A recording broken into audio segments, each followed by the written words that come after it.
আজকে তৈরি হবে ভাজা পিঠা, যেটা আমার খুবই পছন্দের, সকলেরই খুবই পছন্দের। এটা অনেক রকমভাবেই বানানো যায়।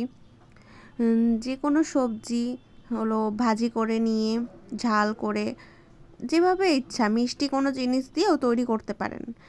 মিষ্টিও হতে পারে, আবার ভাজা পিঠা হলো ঝালও হতে পারে। যেভাবে ইচ্ছা আপনারা পছন্দ মতো করতে পারেন, তবে আমার মিষ্টির চেয়ে ঝালটাই বেশি পছন্দ হয়। সবজিটা আগে থেকেই করে নেওয়া হয়েছিল, ফুলকপি, গাজর, শিম, আলু ইত্যাদি অনেক কিছুই দিয়ে হলো সবজিটা আগে থেকে তৈরি করে নিয়েছিল আমার মা। তারপর আটা দিয়ে এইরকম করে গোল গোল করে তৈরি করে নেওয়া হয়েছিল, দিয়ে গ্লাসের সাহায্যে আমরা গোল করে কেটে নিয়েছিলাম। তারপরে হলো সুন্দর করে এই সবজিগুলো পিঠার মতন করে ডিজাইন করে নেওয়া হচ্ছিল, আপনারা দেখতেই পাচ্ছেন। এরপর একটা একটা করে আমার মা তৈরি করে রাখছে।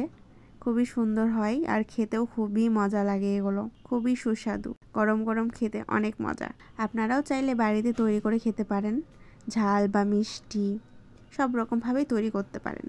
এরপর মা কড়াইয়ে তেল গরম করতে দিল। তেল গরম হওয়ার পর তেলটা বেশি করে গরম করে নিতে হবে। তারপর একটা একটা করে ছেড়ে দেওয়া হচ্ছিল, আস্তে আস্তে দিবেন, বেশি জোরে দিলে গায়ে তেল ছিটকে পড়বে। তারপর লাল করে আস্তে আস্তে ব্রাউন কালার শেড চলে আসবে। তারপর আস্তে আস্তে যখন লাল কালার হয়ে যাবে তখন সেগুলোকে নামিয়ে নেবেন। দেখতেই পাচ্ছেন পিঠাটা লাল কালার হয়ে গেছে, মানে এখন ওটা পুরোটা খাওয়ার জন্য তৈরি হয়ে গেছে। এখন আমরা পিঠাগুলোকে নামিয়ে নিব, তারপর আপনাদেরকে দেখাবো। দেখছেন কি সুন্দর কালার আসছে, একটা দেখতে খুবই ভালো লাগছে। আমার তো এখনই জিভায় জল চলে আসছে। অনেক গরম, তাই ভেঙে দেখানো যাচ্ছে না। অনেক গরম, ধোঁয়া বাড়াচ্ছে, দেখতেই পাচ্ছেন। দেখতে যতটা সুন্দর লাগছে, খেতেও সেই রকমই টেস্টি। আপনারাও বাসায় তৈরি করবেন, আপনারাও চাইলে বাসায় রান্না করে খেতে পারেন। এই পিঠাটা খুবই মজার হয়।